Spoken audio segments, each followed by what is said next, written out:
Hey, how you doing? Thanks for downloading the show. Welcome to Garden Fork Radio. It's eclectic DIY. I have this and also my YouTube channel, also called Garden Fork. Today, Nicole and I are talking about don't bother speeding down the highway, renovating some chairs, and an update on the podcast from Eric. So welcome, Nicole. Hey, this is great. I love it. You always do the countdown. I love that. Oh, before we start the show, everyone, it helps actually in the edit, but I think it also gets people ready for the show as I count down and then I start talking. And so then it makes everyone focus and everyone on the call focus. Which is one of our struggles, no? Yes. So real quick, long story short, I've been experimenting with Adobe's podcast cloud platform, and Rick and I recorded on it, and the recording went fine. When I went, then they also offer to essentially give you a transcript of the recording session, and you can edit sentences, take out ums and ahs, take out the words that Rick uses that we shouldn't use on the podcast, and then hit go, and you can set a slider as to how much AI finessing you want on the voice quality, and it'll output a WAV or MP3 file. Oh, you can also drop in music, literally click and drag music into a sentence. And I did that, and Rick's side of the conversation, when he wasn't talking, there were these like weird white noisy, like that's awesome. Like he was ASMR, doing some kind of... It's Eric doing ASMR. Labrador retrievers. So I just went with the regular Adobe Premiere, and then Adobe Premiere updated itself after I updated the operating system. And I just started up. I have a template for the Garden Fork Radio podcast. And, and there's like 100 versions. Each episode is in there. And I just started talking and dropping an audio, and everything I dropped in besides the podcast sounded like garbage. And I just didn't. I was so tired because I spent last week on the Adobe help forums. Right. I just like, okay, it's going to be a little glitchy. I'd rather just people listen to it and kind of forget about the glitchy intro and outro thing. So I figured out what was wrong, but again, it's another just obtuse workaround for a multi-billion-dollar company, Oh, so you're not the only one to have this problem. No, you have to open Adobe Premiere 2024, and then instead of just, go to your document podcast folder or whatever and clicking on podcast 2024 or whatever, you have to import the project. If it was made in a previous version of Adobe Premiere, you have to import it rather than just open it from the desktop. And I'm like, why wouldn't you just put in a little prompt there or something? It's like, so anyway. That's really frustrating. I use their software. I pay for their software, but I'm just expecting a little bit more. But anyway, I'm up to speed on it more. Well, it's interesting because I do use Adobe for my editing, and years ago they had this amazing small little program, and it was like, I think it was called like, I don't know, it just cataloged your photos. That's all it did. Yep. And it was really, really good at it. And then, Lightroom, what's it called? sunset. Yeah, maybe. No, I use Lightroom. Right. That's what I use. But I refuse to do this. I have done everything I could to not have to do the subscription model. And then finally, I got a new camera and the old one didn't work. And so now I only have the Lightroom subscription. I don't have the I don't know. I guess if it works, I don't want to mess with it. If it works, okay, great. Please stop. Just need it to edit photos. So anyway, there were some glitches, and I figured it out. All right. Hey, good for your brain, though, right? Little challenge, little frustration. Yeah. I only had a little frustration this morning. I went to the coffee place. I have to get out of the house before I start work.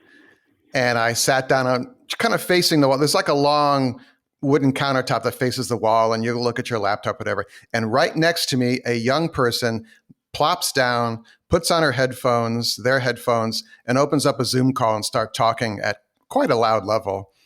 And I was obviously reading something, Jeez. and they just start yakking away at a business call. And I'm like, so I went over to I handed my mug back to the people behind the counter. And I said, why is it someone always sits down next to me and starts a Zoom call? And the young person who's behind the counter looked at me and said, well, you can always move. Oh, geez. Oh, geez. So I just Oh, left. geez. Okay. Anyway, And we're trying new coffee shop. Oh my God. there's a really cool article you sent me, and then you sent me this very intriguing picture of chairs. Ah, yes. Okay. So let's talk about the chairs first. So, excuse me, my nephew Tanner came to visit us. He was here for 10 days and we like hit the thrift circuit hard. He wanted to go. He's totally flexible. He's into electronics. Like he found some Cisco switches at a thrift we went to. Oh, He was yeah. super excited about. So then we go to this shop that's called Community Forklift, and it's like a Habitat for Humanity, what's it called, Restore. Yep. But it's bigger. It's much bigger, and they're not picky. They take whatever you have. So they have multiple kitchens in this warehouse, cabinets, whole sets, Viking ranges, like all the ranges. Like it's just like a cornucopia of stuff for your house to fix your house. Old paint, new paint, nice people. They've got antiques too. So I'm looking at the chairs, and there are these two mid-century modern chairs that I see right away. And I was like, well, those are cool. They need to be recaned. That can't be too hard. Oh. So I grab them because they were $3.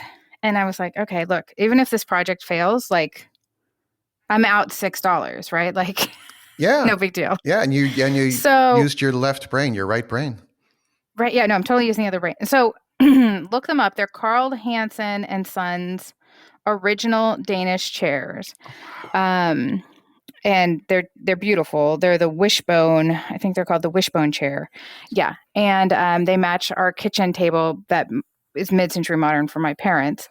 So the last couple days I've just been every day doing a different thing, so you had to clean them, and then I had to sand them. I did the 3 different grits. I asked my cousin who's a woodworker. So got them all smooth. And then my sister said that the internet loves this beeswax stuff you put on it. Like, gel like stuff. I don't know. To finish the wood? Or? Yeah, to finish the wood. Yeah. I did the wood putty there were a couple cracks, and then I, shored them up. So today's the big day. I'm not going to recane them. I'm going to use nylon. Uh-huh. And I'm not going to buy a special gun, staple gun. I'm going to use my regular staple gun. Yeah, use what you got. Well, it may end up being a mistake, but I'm also like $3. Right. I mean, are you going to, if you restore them to their original with the cane and everything, and then try and find someone to buy them? And at that point, it seems like a monetary thing rather than, hey, I made these nice chairs and we enjoyed them in the living room. Right. We want them for the kitchen table. And so it turns out there were 7 chairs and I only bought 2. And my sister's like, well, aren't you going to go back and get the other ones? And I was like, I'm not going into chair production. Smart. I want 2 chairs at the end of my table so I can get rid of the bench that's too short for, the kids these days. And then we'll go on from there. So I sent Eric some pictures. So hopefully he'll post them so you can see. And then today is the official. I'm going to try and weave them, but it might take me more than one day to weave one chair, realistically.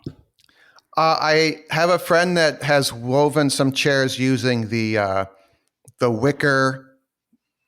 It looks like wicker rope thing, and yes, they're good at it. But man, he took a class, but he is that right-brained carpenter, everything exact kind of guy, and there's no way I could do that.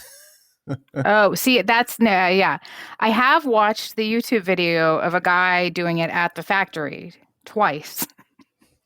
So I think I need to watch it a couple more times and maybe even see if there's any other videos, because there's a couple times where you need to see him doing, you can't see.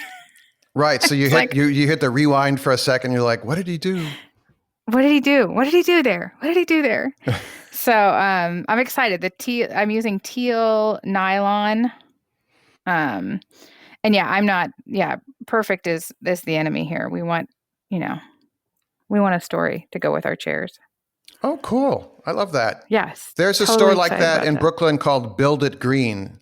If you're Oh, familiar with the Gowanus Canal, where the F train goes over the Gowanus Canal, there's a Lowe's, Lowe's store, and on the side of that, what used to be a grocery store is now this Build It Green, and they are a little more picky about what they take. It's more higher end stuff, but you can get some good prices there. yeah, this Viking stove set was $330, and it was the oven. It was a double oven. Wow. But it was gas, so like we can't do that No. in this house. Yeah, Nope. we're skewing that. So, but along those lines, when Tanner was here, I waited to open it. I got this really cool, like geeky, little doohickey called Atimo Tube Pro. And it was originally a Kickstarter, and it measures the air quality of the room you're in. Oh, wow. It's really cool. And so I got it because I'm going to write a couple articles. At least that's the plan.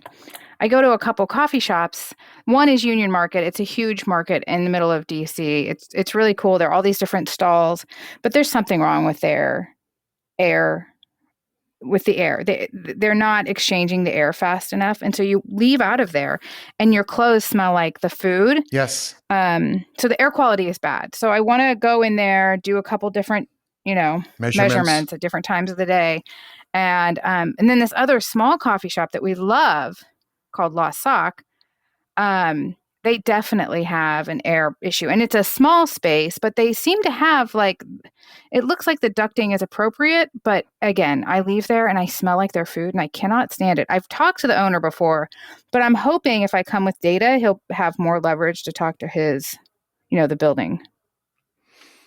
Yeah, there is a device that's put into forced air systems that's called a fresh air exchange, I believe it's called. And it brings in, whether it's hot or cold outside, it brings in fresh air, runs it through a heat exchange, which has air in it from the room. So it'll warm up or cool down the fresh air to a point, and then that air enters the room or the house or whatever. Because new homes are so hermetically sealed, for energy efficiency, Right. that they have to have an air exchanger. And I'm not sure if I think a lot of buildings and stores are grandfathered that they don't have to comply with that kind of thing. So, interesting. like I go to the diner and I leave and I smell like the diner, and Yes. there's no way that they could put in an air exchange system. So, right. Because a lot of the restaurants here are storefronts, and they just have mini splits on the wall for heating and air conditioning. And you can't. You could put in a separate, fresh air intake. But I mean, I just think the door opens enough that you get fresh air, but I could be wrong. No, you're in these instances, yeah, it's totally not working. And so the Union Market has been retrofitted. So it should actually have that system. Yeah. And so does the Lost Socket. It's a building where they redid it. It was a former theater, a really neat building. But again, it has over the range, they have the, air sucker thing, Right. but it's not working, and it's not good for them. It's, the workers in there all day long. It's not good. So anyway, we'll see where I get with that project. If anyone Tanner was knows, cute though. Go ahead. Oh yeah. If anyone knows anything, please. Because I'm just, reading the internet. You're the expert on everything, I think. So. Well, I appreciate that you think that. I think that too, illusion. Eric. But yeah. Do you shop on Amazon? I shop locally and also on Amazon and other online stores. If I need something very specific, I will go online and sometimes use Amazon. And Garden Fork happens to have a dedicated shopping page on the Amazon site now, which is very cool. It is an affiliate linked page. We do get a finder's fee for anything that you buy when you start shopping from that page. But I list there interesting items that I think are worthy of the Garden Fork DIY person. It's amazon.com/shop/gardenfork. If you would start your Amazon shopping experience, no matter what you're looking for on Amazon, start it at Garden Fork, and that would be great. It's amazon.com/shop/gardenfork. That's amazon.com/shop/gardenfork. You sent me a really cool article. There's one sentence in here that I would like to read, and it's not a expletive, but it's not a kind word. So maybe I'll blurt that one out. But if you want to kind of explain to people what we're talking about. Sure. So the title of the article is "Are We Too Impatient to Be Intelligent?" And it's kind of one of these in praise of slowing down kind of things, but not just for slowing down's sake, but like that there's actually a benefit to doing things more slowly, which, yeah, I mean, I probably react too quickly. So this really resonated with me that like you really have to slow down. But one of the great pieces was that at the very beginning, there's a speedometer, and the inside of it shows your miles per hour, and the outside of the speedometer shows miles per 10 minutes. And it makes the point that going faster does not actually, up to a point, it doesn't get you there any faster.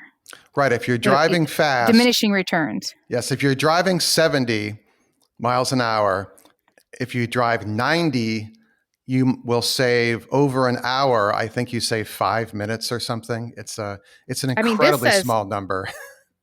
2 minutes. Yeah. I mean, it's very small. And I love that because on the highway, I drive like 72 and I drive 300 miles a weekend usually. And I just let the idiots go by. And then a lot of times I see them when I get off an exit, I see them at the stoplight, or at the getting out of their car at the store or whatever. I'm like, what did that save you? Yeah. I mean, they're putting everybody at risk with their like weaving it. He tries to drive with lane stickiness, that he doesn't change lanes. I thought that was great for a 24-year-old. Does he drive slow in the left lane? In the right lane. He doesn't weave in and out. He's like, weaving is bad. And I think I agree with him. Oh, yes. So the article goes on, and there's some really great things that it turns out people like to commute places. They like their commute because it gives them a chance to reset, to think about different things, to go from work person to home person. And Brent said that for years, that's one of the things. It's nice that he can just come downstairs after work, but we're all ready for him to be dad, and he was just work guy, Right. The transition is hard. So read your quote. I'm interested in which you liked. I actually don't have it open because if I open another window, it screws up the Squadcast. But it's written in British English, the article, but it basically says it pokes fun at the people that drive really fast, and there's a one word at the end there that I actually like to use a lot when explaining fast. Calling fast drivers a name. Oh gosh, I'm trying to find it quickly. I have my phone open. It's in the middle at the end of one of the end of the sentences. We'll link to the article. It's the American Spectator. Was that what it was in, or no? It's called Behavioral Scientist. There we go. Yeah, behavioral scientist. And then he does reference a book that I would like to read, The Unaccountability Machine by Dan Davies. And because it kind of morphs into like how we use models in our everyday thinking, and how using the model can sometimes lead to poor outcomes. Because for example, with driving, transportation engineers are maximizing to get people places as fast as they can, but the data shows that we like for it to take a little bit longer to get places. So those are in conflict. Yeah. Well, yes, right. The train is so apparently there's a much nicer train ride between London and Salisbury, but it takes another 45 minutes. And most people would prefer to take that route, but to find that route is very hard because you have to do all this different jerry rigging. And so it's such an interesting and then he goes on to say how when everybody's doing something, then we all have to do it. One of the reasons I can't get rid of my iPhone, I feel like, is because of the Park Mobile app. because I need to be able to pay for parking when I'm driving around. Yes. And he actually brings up that example that, like, because everybody's using it, it's self-reinforcing. Everybody has to use it. Oh, I like that self-reinforcing phrase. Yeah. So, I do. The Park Mobile app is definitely a problem. Now, I did go to the thrift the other day with all of my change because the boys decided they wanted their money on their Apple Pay. So I took like a gallon of change to the thrift store and I paid with change because they have a little change machine. You can pay with change there, which there are so few places you can. And I don't want to pay anybody extra money for my change. And I broke the machine, Eric. Oh. The lady had to come over and take it apart. Oh, you're that person. I was like, oh, I was totally that person. I put $20 worth of pennies into a machine. Oops. I found two of the things that I like you opened it up on my phone so it doesn't affect the recording. Okay. Some of you, there we go. Some of you may have noticed this. If you've got a GPS in your car and you're driving on the motorway at 60, you realize that you're going to be 5 minutes late for an appointment. In other words, the GPS is going to tell you're arriving 5 minutes later than you want. So you, they call it welly it. I guess that means so you drive faster or push the pedal down. And after driving at an insanely fast and dangerous speed for about 8 minutes, you suddenly realize that your arrival time has only improved by 1 minute. God, I know. And you put everybody at risk.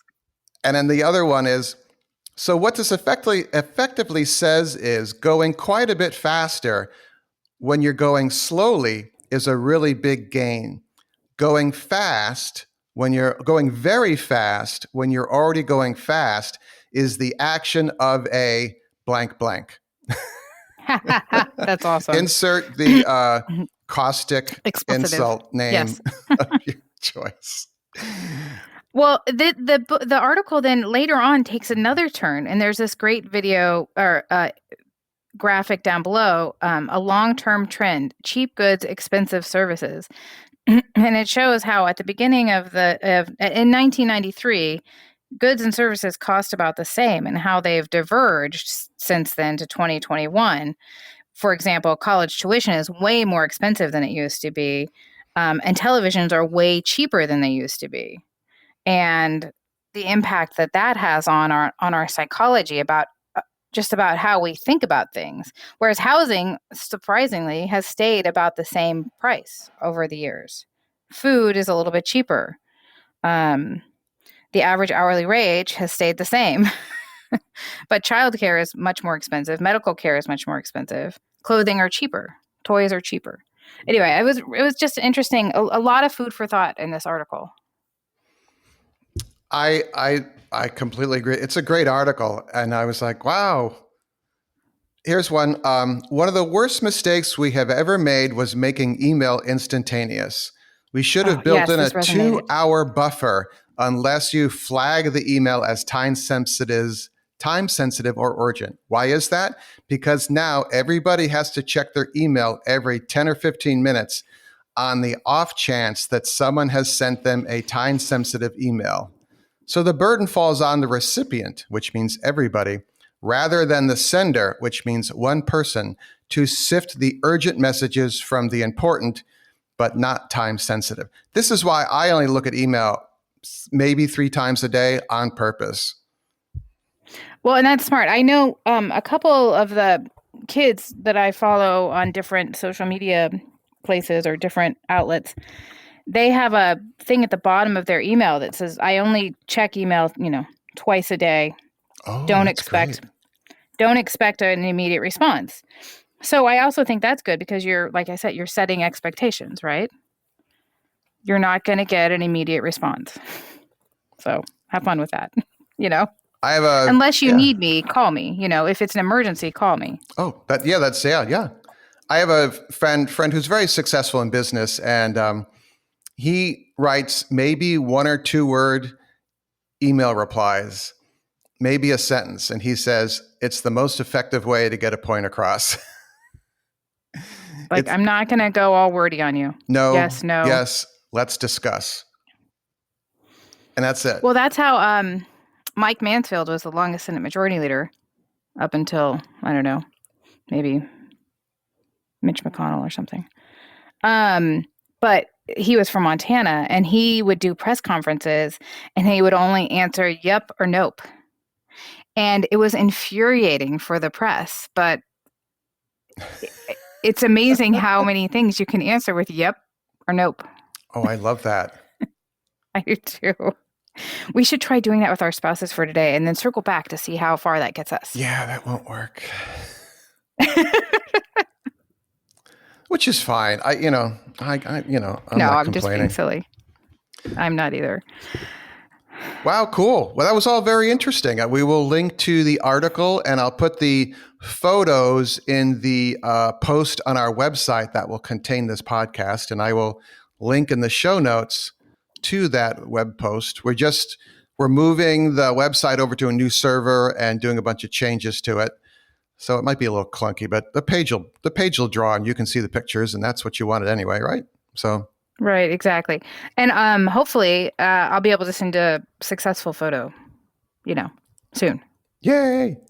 On the after show, I'm going to talk about a favorite video YouTube channel I've been watching, Project Camp with a K, Project Camp, and some of the stuff I've learned from it, and some things, just interesting stuff that they do. So that'll start off the after show, and then I'm sure we'll dive into something. If you're interested in becoming a supporter of the show, I post a lot of pictures of the dogs and just weird junk I find on the internet, or photos of weird junk I find on the street, to the Patreon app, when you get the app when you become a supporter. And, like Nicole gets that. So I think I sent out like 3 things yesterday with dogs or something. Yeah, they're very cute dogs, though. Yeah. Oh, and the poor little bunny that your dog attacked. So that's a stuffed animal.